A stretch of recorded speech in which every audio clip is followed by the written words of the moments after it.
is it like this? Instead of hate, it should be love we invite in. You don't agree, then you're the problem that we're fighting. Open up your mind, stand up, become righteous. My son, teenager, is trying to put his finger over the camera to go on, off you go. The joys of teens, eh? He's got nothing to do now because he's finished his GCSE, so he's just irritating mainly.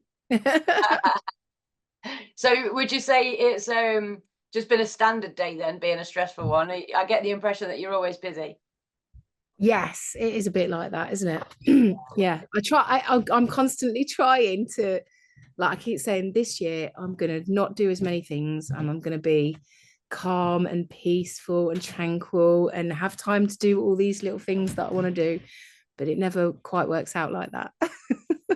Well, I mean, one thing you look at yourself like you know, yeah. We totally get it, but I mean, we've only been following your journey for quite a short time, and yet we already can see that you do so many cool things. Yeah, I do a bit too much, I think. And I don't know, it has been about 10 years that I've been saying I need to slow down. Yeah, I think you've just made me realize that I've been saying that, and I should probably just stop trying to delude myself and just admit, like, I'm gonna be this all over the place for the rest of my life. Take me or leave me. yeah. Well, I think that was the whole thing of like, when I did get the diagnosis of ADHD, it was just like, oh right, okay, that, yeah, I get it now. Were you late diagnosed, or was it? Yeah, like quite recent, like what, about a year and a half ago. Oh wow. Okay, so the last year and a half, it's been like, yeah. So yeah, just before I got accepted for going back to uni. So it was all new, and like then, because the university had asked me if I have like anything they should be aware of, and I remember still having that kind of shame surrounding the whole, should I tell them? And like on my first placement, they said, oh, do you want us to tell the placement that you've got ADHD? And I was like, oh no, don't. Oh gosh, no. Oh. Whereas so there's been a whole transformation in the year. Yeah. Whereas now I went on a job interview, and in the interview I was like, I've got ADHD, what have you got in place for me? Oh, nice. A complete like change of attitude about it. That's wicked. And congratulations, you've just passed your teacher training. Yeah, literally yesterday. Fantastic. Congratulations. And now you're in a better position to understand these children with ADHD, right? Well, that was the motivating factor. That was actually where I've discovered that I think I had ADHD. I was a classroom assistant in a SEND department at the school where I've now got a job. Yeah, wicked. We had a teacher training day for the whole school of teachers on ADHD. And so someone from like, I don't know exactly what it is, but there's like the UK Society of ADHD, and he came and he talked about it. And he said he had ADHD, and all the things that he was saying, like I was thinking, oh, grown-ups can have ADHD too as well. Yeah. Oh, right. Okay. And everything that he said, I was like, that's me. I do that. I do that. So I was like, I'd already had a couple of conversations with people about maybe like they'd got a diagnosis, mostly women, mostly like my age. Yeah. And yeah, so but that training was really what did it. I was like, there's something going on here. So then I went to see my doctor, and he was like, no, I don't think you've got ADHD. I think you're perimenopausal. And I was like, no, this is, this has been going on all my life. Yeah, this isn't a new thing. Like the menopause can make it worse though, right? Can kind of make those symptoms more prolific or harder to deal with. Just like puberty did. Yeah. Exactly. I had a really similar thing though. I was working in a special needs school years and years ago. We had an ADHD trainer come in, and to that point I just thought it was a kid's thing. You grew out of it. I used to think of it as, I used to be ADHD once I got to know what it was. And then the guy pulled me aside after and he went, so how long have you known that you're ADHD then? Because he'd watched me doodling, like he'd just watched my behaviour and just knew from how I was behaving. And that was when I was like, oh, you can still be ADHD. I thought it was just a kid thing. You just had to manage when you got older. Yeah. Well, I think that's what they think you do. You know, oh, you just manage. And I have managed it. I have managed it. You know, I have done things like Barefoot Festival and been self-employed and done all these things that I didn't realize that was me managing it. Yes. And I think being perimenopausal has made it worse. Yeah, yeah. And capable of me managing it. Yeah. Without help. But just being diagnosed has like made me so much more understanding of myself and kinder to myself, like loads more compassion with like, oh, you kind of look back on things that you've done and gone, oh, right, that was not me being an idiot. You know, this was this pattern of behavior because of this thing that I have. So it's been good. It's been a good journey. I love what you're saying. It's so relatable, isn't it? It's relatable, and it's touching that it's, you know, we hear the same stories over and over. We have the same stories. It's a lack of understanding, and then as soon as you get a slight bit of understanding, it grows into this like, I understand myself. Acceptance. I accept myself now. Yeah. So definitely. if you are undiagnosed but still creating festivals, how are you doing that? How were you managing? I think I've always been a bit like, I don't have to fit in. Yeah. I realise as well now that probably my mom's got ADHD. Right? Yeah. She would not. Yeah. It's usually the way that you start to look at the family and you're like, I can notice these traits in all these people. Yeah. So she's always brought me up to be like, do whatever I want to do, you know. So I don't feel like I've had to be conforming that much, which has then made me like it's less of a problem. Yeah, you've not been trying to live your life in a box, so you've expressed yourself. Yeah, there was one time when I had a job in a bank. It was a call center bank, and I'd been working there, and I was working on these horrible shifts where like I was going in really early in the morning, like 7 o'clock in the morning, and not finishing until 11. Like, so I didn't see the sunshine, and I didn't see what Heather was doing, because it was basically like a big warehouse hangar, and you're like on a headset like all day. And I did start to go off it, that I couldn't cope with that. That was when I was like, I can't do this. This is not for me. And I remember, you know, just one morning, like trying to put my office clothes on, and I was just like, oh my God, I can't do it anymore. I just can't do it. Oh, and I did. And I just, the thing was, I just quit. I just said, I just handed my notice in. I was like, this is not for me. I can't do this. And I remember everyone being like, how can you do that? How can you just quit?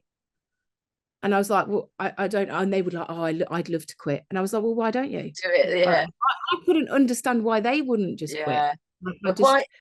We're quite instinct-led, aren't we, ADHD people? It's like a feeling. You get that feeling, this isn't right, and you just act upon it. You don't necessarily lead with all of the voice that are saying, don't do that, and, you know, what about this? It's much more, feel it, do it. Yeah, definitely. I just don't have that, which gets me into trouble sometimes. I don't have that switch off. Into trouble, but also it's a benefit at some points, right? Yeah, definitely. I mean, this is the thing, isn't it? There are really great things about it, but like, I did have a bit of a meltdown on my teacher training. I was struggling, and I remember saying to them, you know, I'm struggling with this at the minute, and I've got ADHD. It's quite a new diagnosis. So I'm kind of getting my head around it all. I had tried some medication that didn't help, and I was a bit of a mess. And I remember expressing this to like my tutor. And she was like, oh, but we're all a bit ADHD, aren't we? And, you know, it's a superpower. And I think that's really a harmful thing to say when you're not in that superpower mode. Because it's not like that all the time, you know? And it's not a thing you can switch on, is it? It's like... It's like having a superpower that you can't quite control. When so when you want it to work, you know, it's not on demand, is it? You know, exactly. You just have to shine it. When it's working, it's like, quick, get all the things done. When you're a superhero, you don't feel like you need to go and search for that help. When you're a superhero, it's fine. You know, it's when I don't feel like a superhero that I need help. Don't go telling me, oh, you're better than I am right now. doesn't And help. I appreciate what she was saying, but at the time when you're in that kind of other mode, Yeah. it's really, it just makes you feel even more frustrated, because you're like, yeah, why can't I just do this? And yeah. You cold water swim as well, don't you? I remember us chatting about that and saying that you found that quite helpful. well, that's what I did at that time. It was around Easter, Yeah. and I spoke to the university and I said, look, I'm having trouble. I think I'm going to quit the course, or I need to settle myself. And they were like, well, take a few days off. And it's the Easter holidays. So I was really lucky, and I booked a cheap week in I don't know whether it was a cancellation, but I managed to get a cheap nice little caravan with a hot tub. Although the hot tub didn't fall through, but anyway, we got this nice caravan, and it was lovely views, and I went to the Lake District. Very and nice. basically all week got in cold water, Yeah. and it did reset me. Yeah. There is something about, for me, I know that everyone has our, like, things that work for us individually, but for me, cold water and swimming, whether it's just the fresh air, the sunshine, or the nature, or it is that physical thing that happens with endorphins with the cold water, but it does really reset me. Like, a bit of everything, isn't it? It's like the connection and the benefits of the cold water. Yeah, festivals. Sorry. No, I was going to say festivals encompass that, right? When just being in nature and being in a tent and realizing, oh, I don't need all that stuff in my house, and just being with a few people that you can laugh with, some music, some, that is what fills my soul, knowing that I'm in between these trees in a field in the middle of nowhere, and if the rest of civilization was to disappear, I'd be okay. I'd be all right. That is the ethos of Barefoot, really. And kind of calling it Barefoot, I did an interview the other day, and they said, why have you called it Barefoot? And I was like, well, because it kind of encompasses the simplicity about it. We're not fancy, we've not got big live sponsors, and actually we don't want that. We don't want Starbucks or Cafe Nero there. I'm not calling those things, but it needs to be a person who's running their own business, and they've painted their caravan in crazy colors, and they're serving mushroom coffee or whatever. That's what we want to see at Barefoot, and we don't, it's the simplicity of it, and that what you've just said, like that simple action of taking your shoes off and walking in a field of grass, and letting your hair go wild. And so that's, and I mean, a big thing for me with setting up Barefoot, I remember the very first one, and I sat down, I think it may be Sunday night or whatever, and we'd got a campfire lit, and there was these young girls, and they'd got belly dancing belts on, and they were dancing around the fire, and they'd got no shoes on, and they were dancing with each other, and I just was like, this is exactly what I wanted to do. Go shivering. I just wanted people to kick their shoes off, not be in front of a TV, and be under the stars. We were so lucky. It's that time of year we see loads of shooting stars. So I've got all these beautiful memories of like all being gathered around the campfire and seeing these shooting stars, and everyone, did you see? Oh my God. You're right. It does totally reset your soul, doesn't it? It's like that one weekend out the year fills your cup for like months, So year was that then? When was the first Barefoot? So the first Barefoot was 2006. Nice. Because the reason why I know, it's because I don't like this to become like the sad tale behind Barefoot, because it's a long time ago, but my husband had died. He committed suicide. So sorry. It was a really difficult death to deal with, but one of the things that kind of made me really want to do Barefoot was, one, when I was only 28, he was only 28. When you're that young and you have an experience of grief, it just makes you see the priorities in life. Like, I remember he bought new shoes, and I remember when I was tidying his things, like these new shoes, and I couldn't get over these new shoes. I was like, he's bought new shoes.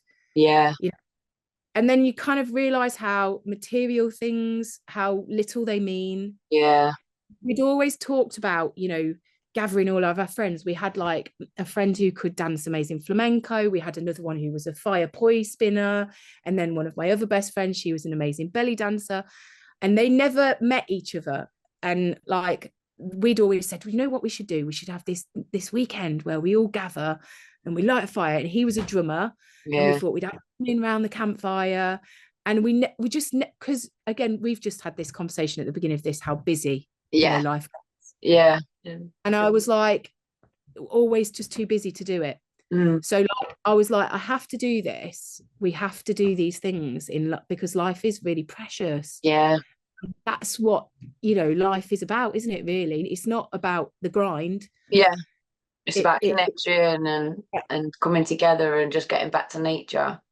Yeah. So and Barefoot was born then from such tragic circumstances. Yeah, and it was only meant to be a one-off. You know, it was only meant to be that 1 year. And then like loads of people were like, you know what, that was so great, you need to do it again. So I was like, oh, no, I don't know. All right, then we'll do it again next year. That's fantastic. And then it just went from there. We just kept doing, and I'm still a bit like that now. I'm still like, after Barefoot, have a chat with me on Sunday night, I'll be like, I'm never doing it again. Yeah. But like I do every year, because I think it is such a, you know, I don't know, I know I'm totally biased, but people who come to Barefoot are really nice people.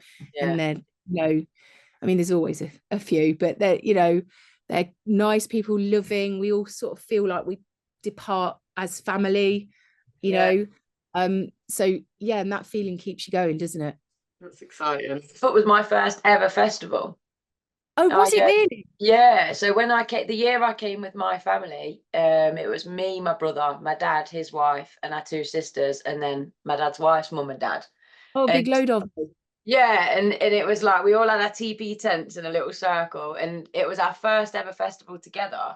But then from then on, we've festivaled every year together for 10 years. So it kind of like it kicked, and I love, like, I've even got teepees tattooed from every different festival that I've been to. Oh, it that's kickstarted amazing. my whole love for festivals. Oh, that's lovely. I'm so glad that I mean, but that's it, isn't it? That's like the reason that keeps going. Yeah. You hear lovely stories. I mean, I have had gorgeous stories of people, you know, messaging and saying, I just wanted to say, I came to that you really enjoyed it. You know, it's really transformed my life. And, you know, it's like, I remember just we ended up being really good friends actually, but she messaged me and she tried Kundalini Yoga, because I'm a Kundalini Yoga teacher. This is part of my journey as well. And she'd done Kundalini Yoga at one of the first Barefoots. And she said that it was a really transformative workshop. I mean, kudos to the teacher.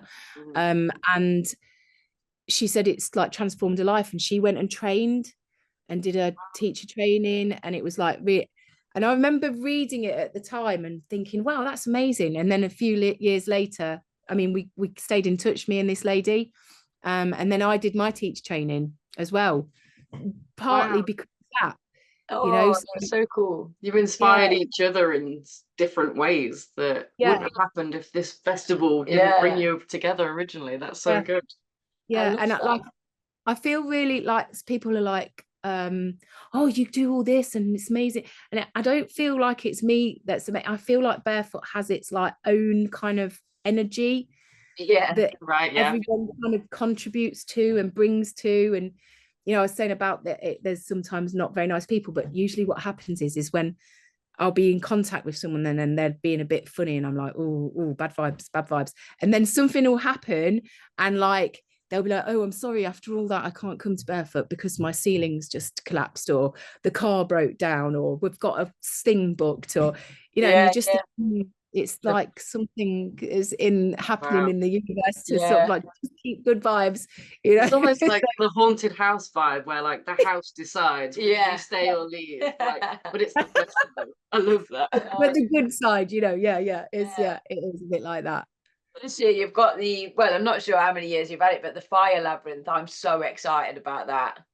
Well, it's been on and off for a few years.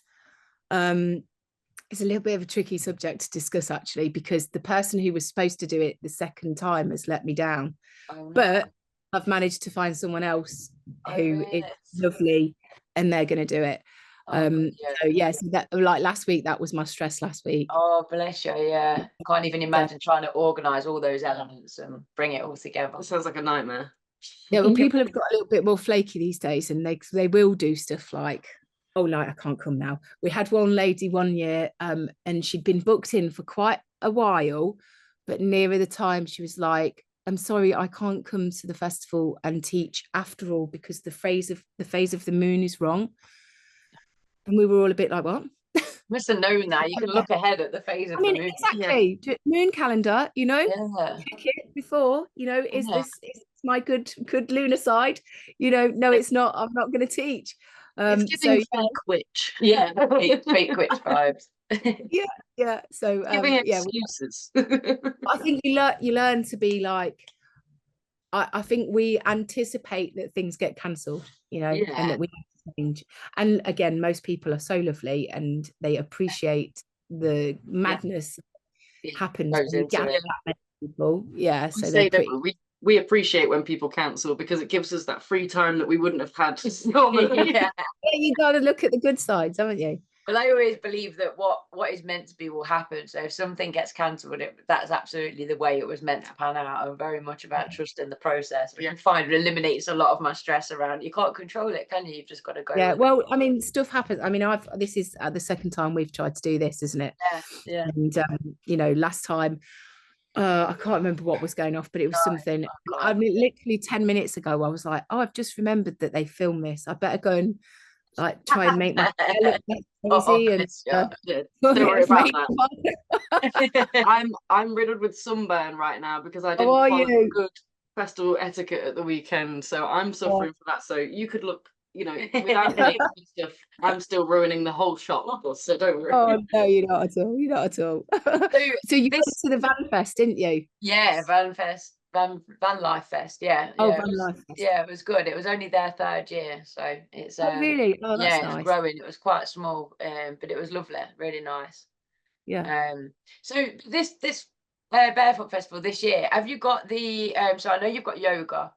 Have you got like the kind of because Doji Muir was doing dances last time when I went. I know that was all those years ago, but there was like hula hoop dancing and belly dancing. Can we expect a bit of that this year?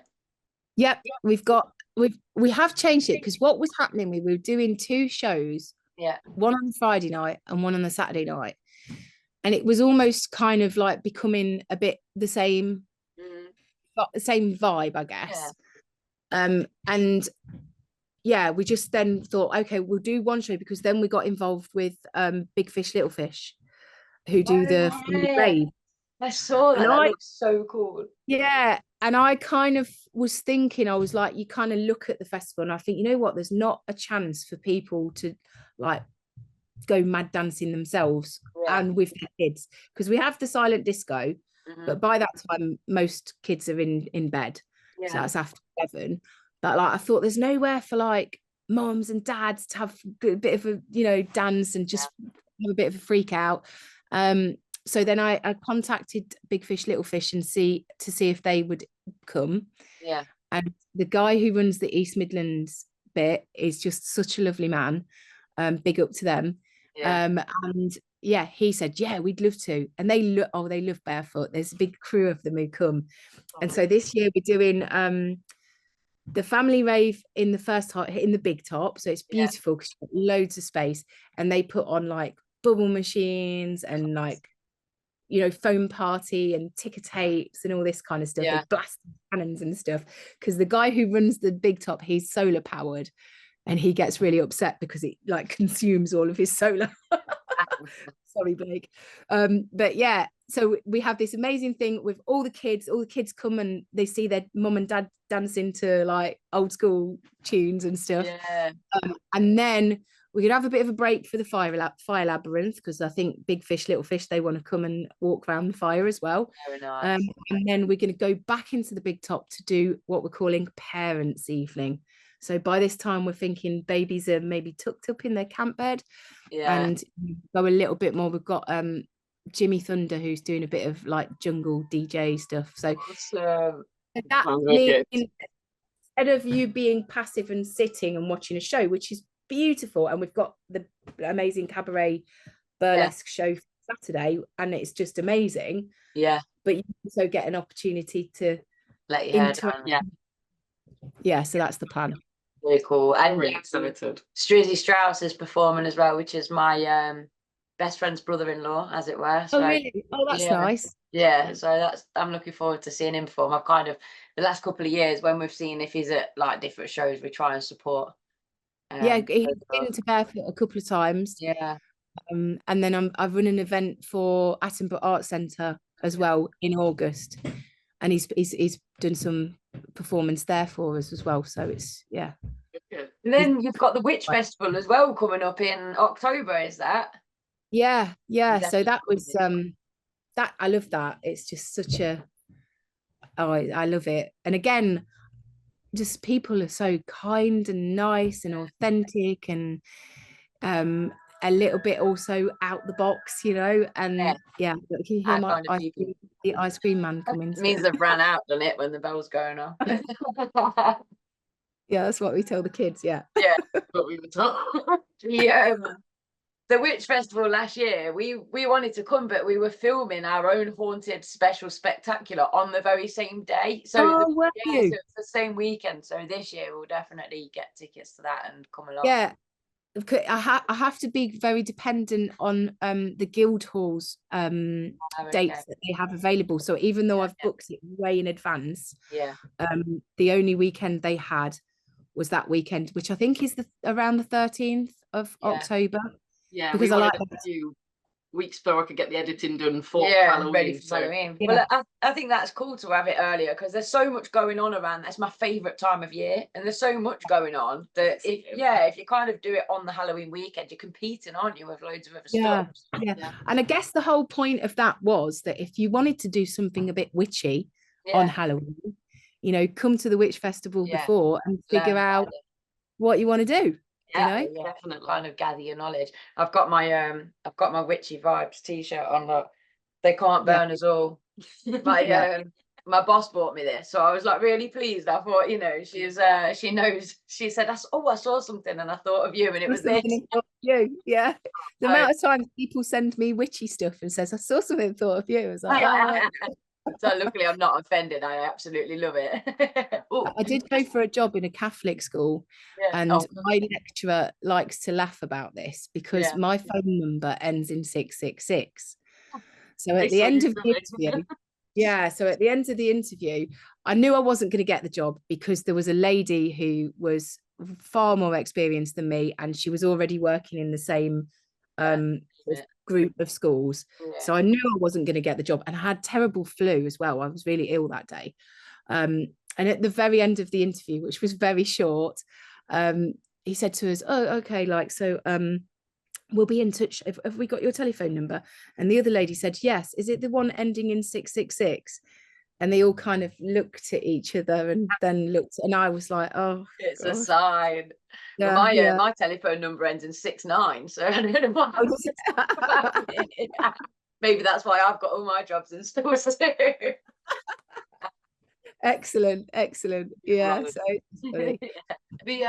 going to your t-shirt, thinking about it, we're about 8 minutes until we have to finish. But I'll set a little alarm on my phone so that we stay in touch with it. One thing about Barefoot that I have heard, because I've never been before, I'm very much I'm hearing from other people. I can't wait to go. Oh, I can't wait. Fashion.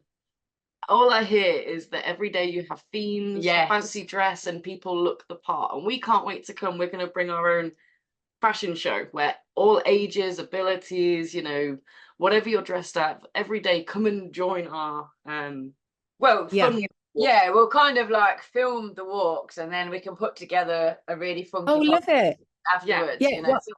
Why should we stop? I mean, I remember as a kid like loving fancy dress box, and like, why should we stop doing that? Because secretly I'm sure everyone as grown-ups still really like to dress up, don't they? I love it. And I feel like I'm annoying people asking them, so if I can get someone else like a festival to ask other people, then it's not me being like, come on everyone, dress up.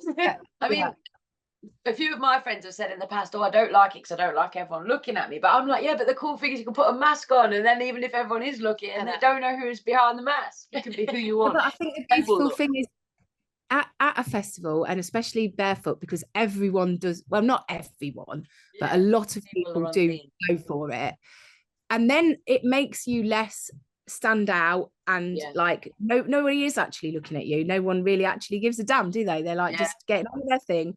And so that almost gives you you immediately, that all melts away because everyone else is dressed like it. And actually I quite often get to festivals after, especially if it's the first one of the season, if I've not been, and I'm like first day I'm there and I'm like, oh, I don't want to go too much, you know, don't want to go over the top, so I like tone it down. But then I turn it up at the festival and I was like, what was I thinking? Oh my god, I need to go home and I need to like get it all on. So I hope that's how people, so Friday night they're all a bit like, oh, subdued, oh yeah, I'll have a little feather in my hair and I'll maybe put a little bit glitter on, but by Saturday they'll be like, full. So for our viewers then, the themes are Friday night is prom night. Yes, so I never got a prom. Lots of us older peoples didn't get prom nights. It's kind of a new thing. I mean, some people do, but yeah, I never got a prom, so I want a prom night. Thought that would be fun. Saturday is mythology. Yeah, and it doesn't. I'm getting a lot of questions. People saying, "Oh, does it just have to be Greek mythology?" No, not at all. Yeah, you know, anything that's made. You know, in fact, go more. You know, go and into go that. out there. Viking mythology, Celtic mythology, you know, Hindu mythology. There's so much joy. Yeah, Santa's a myth, really, technically, isn't it? I mean, if you're watching it, it might not be, it might be very much real. It's the thing about it, isn't it? That it's how you interpret it. Yeah. You know? Yeah, definitely. And then Sunday, pirates and mermaids. Yeah, because we've got a couple of really good bands on the Sunday. That are a bit like sea shanty pirate. There's Blackbeard's Tea Party. Yeah, I saw Blackbeard's Tea Party. I love that. So they're a bit. I am so excited. Originally, I was stuck between. I'm not going to say my mythology creature that I'm going to do, but I was stuck between that and a mermaid. So then when I saw, and I knew it was Pirates Sunday, but then I saw Pirates and Mermaids Sunday. Well, it was originally just. Oh, I'm knocking stuff down, but it was originally just pirates. But then I did go to the Sea Shanty Festival in Cornwall the other week. And everyone was dressed as either a pirate or a mermaid. Wicked. I love that you've added that on because it's get me full scope like now. You know, you don't have to be a girl to be a mermaid. You don't have to be a boy to be a pirate. You know, let's kind of. So, I mean, I love dressing as a pirate as well. So it's like but then again, be a pirate mermaid. You combine the two. It will definitely be a bit kind of mishmash. I just love fancy dress. Same. 3 opportunities for fancy dress in one weekend. I'm in heaven. Awesome. So are there tickets left? If anyone wants to come, can they still buy them? Yeah, absolutely. We've just had a new website, so there's been a few teething problems, and originally it was all www. But we don't do that anymore. We're just doing barefootfestival.com. And of course, we're all on all the socials of. I'm a bit rubbish at TikTok, to be fair, but Instagram and Facebook, and I've been trying. What's the new one on Meta? So I've been doing it on there. But we've got tickets left, and everybody's welcome. We'll make sure we put the links in the description, so hopefully everybody that is watching can join in with the fun. Yeah, please do. Barefoot, I'm excited to experience it. We'll be bringing a different human design. We'll have the podcast there. Yeah. So if anyone's watching this and they want to come show their awesome outfit any day, or if you see Louisa around, give her a shout, say, hey, thank you for the awesome festival. And if anybody's got any questions about ADHD, autism, their neurodivergency, you know, we will be there to and there is lots of people at Barefoot who are I'd say half of our is you know. I think that's probably one thing I found when I first went to Barefoot and first found festivals. I was like, oh, these people are just like me. You know, I went from feeling like the black sheep in the world to realizing there was scores of people just like me. It's like, where did all these people go?